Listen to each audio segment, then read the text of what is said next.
Hello，玛丽，大家晚上好，过年好，各位。过年好呀，各位，过年好。朋友说老大又变帅了，怎么可能？一般过年都会变胖，很难变帅啊。因为过年的时候美容院这一块都不开。我老大就知道你会来，这有什么就知道我会来的？别在那儿跟算卦的似的。啊，什么叫就知道我会来？我这么容易被你猜中吗？下次就跟我玩你看你这孩子不懂事儿，你看这孩子不懂事儿，跟你说以后就是我跟你说这些话，以后在你工作当中，包括生活当中都有用。哪怕你猜到我会来了，你也要表现得很惊喜，不要在那儿你什么都知道，你什么都懂，你什么都明白，啊，这样很令人就是无语。你一定要有那种什么呢？就是哇，我没想到那个宁哥直播了，哇，太开心！你要有这种，我直播就觉得啊，怎么样？给到惊喜了，朋友们，给到惊喜了。哎，我就觉得这个直播都很有力量。你别上来，哎，我就知道你会直播，你啥不知道？双色球彩票答案是什么？你知不知道？你知道吗？你来句，我就知道我能中奖，那你告诉我是啥？朋友，这鼻梁咋了？就是那个刚才朋友们不说嘛，过年就是变帅了，就是我就有点就是帅到被人打，大过年被人来了一拳啊，干眼眶上了，帅到被人打，是不是？所以就是很惨嘛。有朋友说初五是什么迎财神是吧？行了，那也希望今天所有看我直播的朋友，在这个2026年都能发大财，好不好？啊，发财发财！有朋友老大看清者无声了吗？还没去啊，没，这不是本来打算今天去看惊蛰无声啊，本来说今天说看个电影，过年期间支持一下这个，电影票房啥的，那选个电影看，那一定是得看惊蛰无声啊，对吧？一定得看呢，是吧？结果后来想想，就是在看电影和直播当中，我觉得直播就是可能是当下必须要做的。对，我看好多朋友在这个过年期间去看这部电影了，然后就是电影结束之后，然后也不舍得走，然后一直在那儿就是听这个歌，把这个歌听完才走啊，就还我看到好多朋友我还挺感动的啊。有朋友说刘宇宁你干嘛呢？我那个啥打篮球呢，我打篮球呢，你有事吗？你是没话了吗？你是没话说了吗？刘宇宁，你干嘛呢？我打篮球呢，我包宿呢，怎么事呢？你的名字像是风中故事，写在蔚蓝的天空。那个忠诚这首歌前面那个哼是你哼的吗？不是我哼的，是我们家戴米哼的。所以过年期间没事可以去看看这部非常棒的电影啊，惊蛰无声，然后大家也多支持一下啊。也可以去在电影院里听一下这个5.1声道版本的这首歌啊。什么叫5.1声道？应该电影院应该都是7.1声道吧。就是你坐在电影院里，你会发现有些声音是从身后传，就很简单的一个形容，就是你坐在电影院里去看电影，你会发现有一些声音是从你身后传过来的。然后呢，比如说你这个角色在电影里身后有人说话，你就会感受到你坐在电影院当中，你也是身后有人在说话，就他那个喇叭是在身后环绕啊。对，就是更立体的声场啊，立体环绕声。对，立体环绕就5.1声场嘛，啊。有朋友说，宁哥为什么你只露一个你总是只露一个侧脸？那个因为什么呢？因为我天生就是那种斜视。你看我现在就是那个什么，就是这个没有看那个镜头，但其实现在此时此刻我是看着镜头跟你说话的。啊，如果我真的正脸给你的话，我看不清屏幕，我有一点缺陷，别笑话我啊。有朋友说有没有一起飞新西兰的？你要组团去暗算我？啊？你是打算暗算我吗？自己感觉就是势单力薄的，你再找几个帮手。我看到有朋友刚才也说了啊，包括网上也有朋友说宁哥啊，你看宁哥这个人执行力就是强。他说这个今年说要这个精进自己的唱功，你看他最近录的歌这个质感就不一样了。我看完之后我一脸懵啊，其实我没进步，也一直就这样。这么大岁数了，有质的飞跃是不可能的了啊，可能就是稍微精细了一些，但是就是朋友们就是捧。有朋友说老大收了多少压岁钱啊？我朋友是这样的，我收了，我还真的收了点压岁钱，但很少，不是，就是收到压岁钱了，但基本我是回去给朋友给那个我的那些小辈儿啊，那些给他们发压岁钱去，我属于发的那种的，有朋友说那你发了多少压岁钱啊？怎么你要给我报了？这块我发票给你，或者转账记录发给你，你是能给我报销还是怎么事儿？什么都想打听，跟你有1毛钱关系吗？有朋友说还加 AI 生成吗？我刚才一上线，这有那个符号，就是这个，有这个。后来我就想要不删掉吧，疑似 AI 生成的帅哥，请认真鉴别。就因为啥呢？因为我发现一个问题，就是因为发现一个问题，回头那个什么，有很多朋友拿我的这个直播里的这些照片啊，或者是截图啊，或者是视频呐，然后发到网上，结果人家那些软件真识别是 AI，识别 AI 就会产生一个就是所谓的限流，它限制我流量的话，就导致我的这个所有的这种怎么说呢，就是一个影响力会下降，所以就尽量把这个拆掉。有朋友说你包宿了吗？没包啊，哪有时间包宿啊？那天说包宿也是什么呢？也是那个小的时候啊，就是那个时候，呃，没干这行的时候啊，我看到那个啥，因为那天不是那个央视新闻完事儿，春晚完事儿不有个直播嘛，然后主持人那个就问说那个过完年干嘛？我就说去跟小伙伴去网吧包宿。我看挺多人看的挺乐呵的因为确实就是实施情况就是去网吧包宿了。但我又看到一帮朋友们觉得我好像不应该这么发言，觉得我上不了大台面儿，觉得我说的这个回答的这个问题不够的，说白了不够央视，不够正能量不够这个上不了这种大雅之堂。怎么说呢？我觉得，嗯，就很多人形容说，你看看刘宇宁啊，到什么地方都不知道说什么话，你到这个地方你能这么说话吗？我想说啊，就是你口中的那种回答的那种标准答案，我如果说标准答案的话，我会比那些你认为说的很棒的艺人，我相信，我不能说比他们说的好，但我一定能做到。我一定能做到，因为不是因为很正常。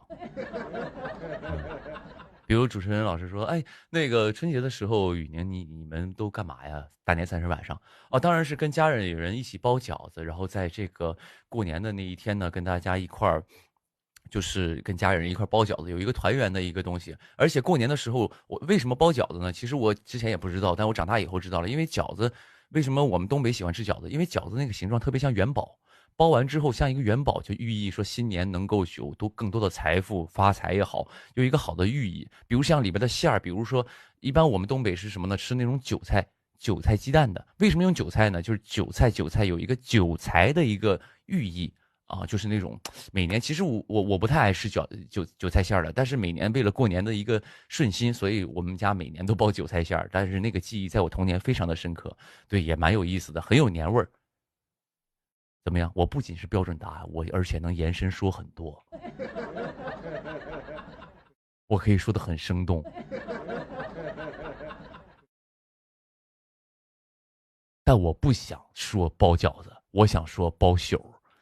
也没有了，因为当下我太知道怎么回答这些问题了，但是我不想那么回答，因为没有意义，那不是我的本能。哎，如果我再延伸，我说小的时候我们家里人家里在饺子放硬币，然后放那种1块钱、5毛钱，然后吃到之后就会觉得很开心，然后没吃到就想要再多吃几个，所以可能小的时候家长也是用这种方式骗小朋友说多吃点饭，多吃点饺子，然后新的一年这个身体好，顺顺利利。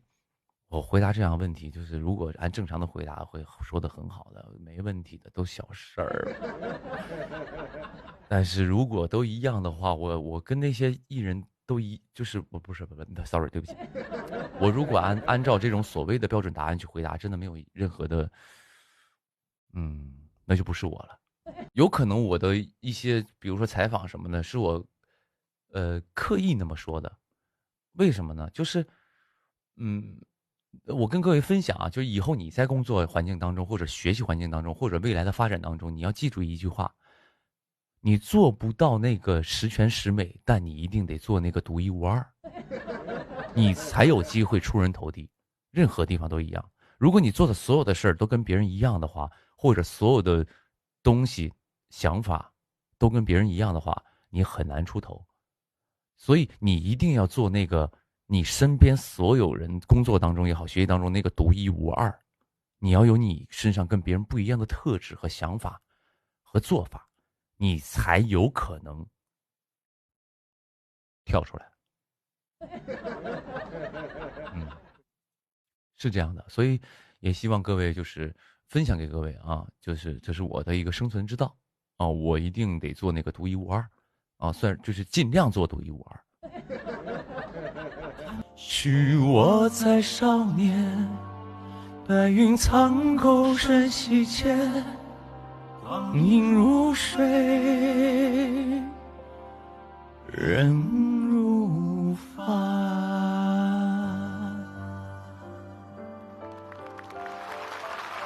有朋友问说康乃馨是什么时候？你这人啊，真的是，你应该问演唱会什么时候？你的表达就是对我音乐那种喜爱，就想听到我现场表演的那种喜爱，让我就是心潮澎湃。但你问我康乃馨什么时候？你就属于那种就是有一点就是，嗯，我这人很矫情，我这人特别矫情，特别小心眼儿，朋友们。我就这种，你看我直播，你们也能知道，我看似我是一个大老爷们儿，但是就是一个小家子气，非常小心眼儿的一个人。哎，非常敏感、矫情。不用谁看见你要这种的，你不能就是我不喜欢就是那种，比如说，哎，那个康乃馨什么时候？我就有种什么感觉，我马上那个从小那种叛逆心理就上来了，那个叛逆人格直接就浮上来了，就是我就脑袋说一句，我该你的，我可以给你康乃馨，那是我给你的惊喜，我给你的惊喜，当然你喜不喜欢是你的事儿，但是那是我给予你的惊喜，但我不是该你的，懂不懂？有朋友说今天是美颜开大了吗？好嫩。因为许我，你得许我再少年一下吧，对不对？啊，你得许吧。朋友说开推4是原班人马吗？人家胸口中了一箭，是不是原班人马？我就不说了，因为这个首先所有的内容我不会去透露任何的关于录制相关的东西。但是我也想说，如果你喜欢，就是这个综艺，就是任何综艺都一样，任何综艺都一样，我们是尊贵的观众。包括我自己，我也是观众。我喜欢这个节目我就看，我不喜欢我就不看，就这么简单。啊，他的这个一切跟我都没有太大关系。我喜欢就看一看，不喜欢就不看。啊，我们是顾客，我们是消费者，我们办了这个平台的会员也好，拿着电视机的这个平台的这个会员什么也好，别人搞得我们很卑微去关注这些东西啊。有朋友说本来想学习，你直播了，本来想学习我直播了，你这种人最恨人，我告诉你。刚才有朋友说，你说啥都有啊，说哎呀，我本来在 KTV 我跟朋友唱歌了，然后你直播了啊，这都无所谓。还有朋友说，哎，你耽误我看那个书卷一梦了，这都有无所谓啊。你直接给我帽子给我道德就是道德准绳给我勒脖上了，你耽误我学习了。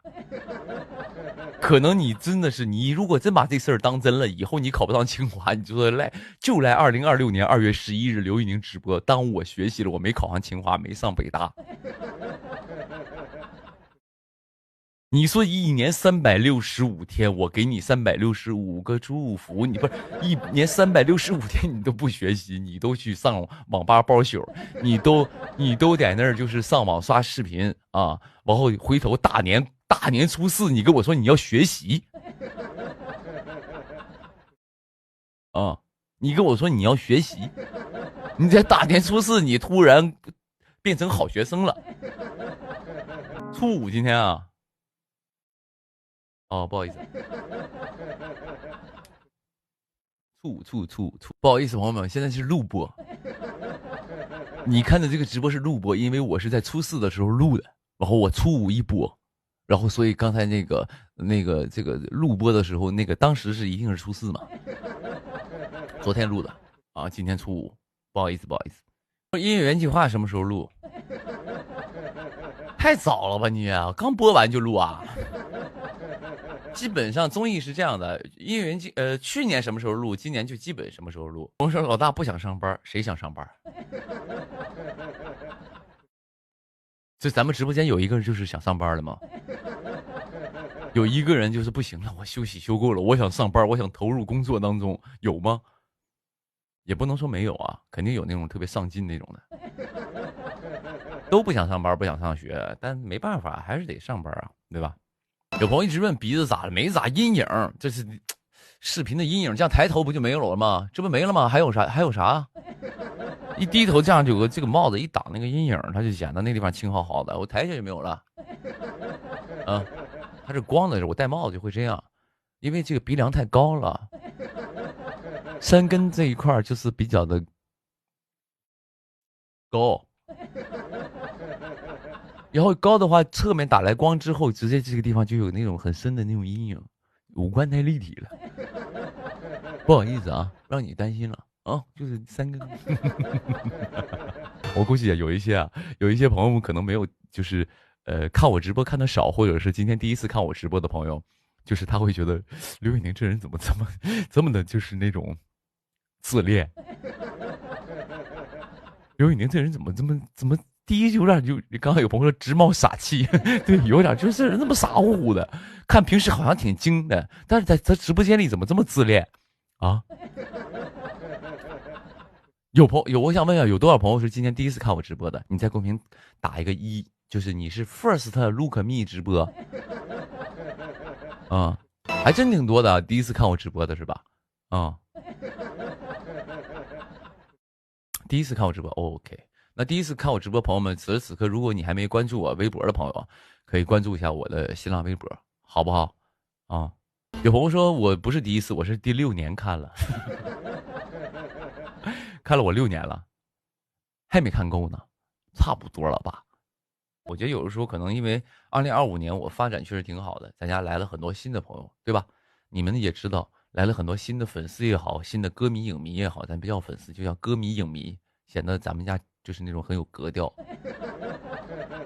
有很多歌迷，还有影迷，包括直播迷啊。但是呢，人一多之后呢，他总体的那个数量一上来之后呢，就有很多人是，走了一个就是一个私生饭的一个路线。其实我最近很开心的就是什么呢？就是很多朋友如果在网上发了一些我私人行程的，我看很多人留言。都说那个不要去那个什么干扰宁哥那个私人行程，让他好好休息休息吧。啊，过年让他好好休息休息一年这个又直播又上剧又演唱会又综艺的不够你看的。哎，我看到这个就很开心。就是其实所谓作为艺人，你想有点私人行程或者私人空间，这种其实是相对来说挺难的。因为作为粉丝，他也没有义务是尊重你啊，他就在你这儿获得快乐，你这儿快乐，我就在你这儿待，你这不快乐，我追下一个小伙一样啊，是这样的。但是呢，咱家这帮朋友就是那种彼此相劝啊，可能有很多朋友，咱家朋友一个个都跟侦探似的。哎，我差点说那两个词。咱家很多朋友都跟那个侦探似的。然后呢，那天我转发那个微博嘛，转发那个春晚那些微博嘛，然后有朋友发现，哎，宁哥这个 IP 在辽宁啊，他去辽宁能去哪个城市呢？没错，一定去大连，没有开玩笑了，对吧？看完 IP 应该都知道我回家了，然后呢，又有朋友在群里说，能不能去接宁哥？我想看他一眼，他回丹东了，我去看他一眼，我想去看他一眼。咱家很多朋友就在说你不要打扰他，好不好？啊，不要打扰他。当然，那个朋友也挺好，能不能看他一眼？但我怕我看他一眼又被当成私生怎么办？然后咱家很多朋友劝他说，哎，你别，宁哥就过年回家跟家里人过个年，你们让他清静一下。我觉得这是我觉得作为艺人来说非常难得的，非常难得的一件事儿，就是很棒。就是我看到那一刻，我觉得心里说不上来，我就觉得很感动，我当时都哭了都，当时直接流眼泪了都已经，很感动，很感动啊，真的是心里暖暖的啊，心里暖暖的。虽然那天都没穿秋衣秋裤，都觉得身体暖暖的。开玩笑，虽然我有的时候用一些很幽默的所谓幽默的方式、调侃的方式去说这些事儿，但是其实真的挺感动的啊，就是很开心。起码因为我就很希望各位尊重我啊，就是那种如果你尊重我，我一定给你10分的回报。但只要我受到一点不尊重，你啥也不是。当然我也啥也不是啊。对，所以过年回了趟家，也挺开心的。然后跟家里人吃饭啊，然后跟以前的小伙伴们聚会，就是那种特别简单、特别纯粹的那种的。然后就回去待了几天，哎，很放松，很放松，就是觉得好像。也不是说充满电了吧，就觉得内心觉得好像工作了这么多年，挺有意义的，就那种感觉啊。倒不是说，哎呀，明星回去了，大家追捧我，我不需要这个东西，我只是觉得我回去那一切都是很真诚啊，依旧是很真诚，我也真诚的对待所有的一切，就是很好啊，很开心，其实啊。然后呢，这不回家了吗？回家了，然后那个。就是你们记不记我跟你们讲过，说有一年我回家过年，回家过年，然后去那个去那个庙里嘛，然后下来之后去了一个道观，那个就是给我变魔术那个道长，问我家住几楼那个，你们还记得吗？啊，问我家住几楼，然后一个小本我当然给你们揭秘了嘛，然后。然后这就是他，但是他当时说了一句话，说那个他看我面相，他说小伙你还有60年大运，对，就是那个说我有60年大运那个道长，那个道长很厉害，看得很准。虽然他给我变了个魔术，但是他对写数字那个啊，但是然后这次我回去我又去那个庙里去早上去拜一下啊，然后就下来了，因为那个道观还在那儿。但是好像装修这一块就是变得更大了。当时我也想说，当时我跟我助理啊，还有我妈，我们一块去的。然后我说再去那个道观看看，看看这个道长这一次还能跟我说什么。他如果跟我说小伙你还有60年大运，我就会很开心的工作一年。于是呢，就是那天他那个很近嘛，然后我就去了。去了之后。那天是大年初二吧？大年初二我去了，没开门啊，没开门那这大年初二不上班，嗯，就感觉没得到祝福啊，朋友们，然后就那个什么啊，就撤了啊。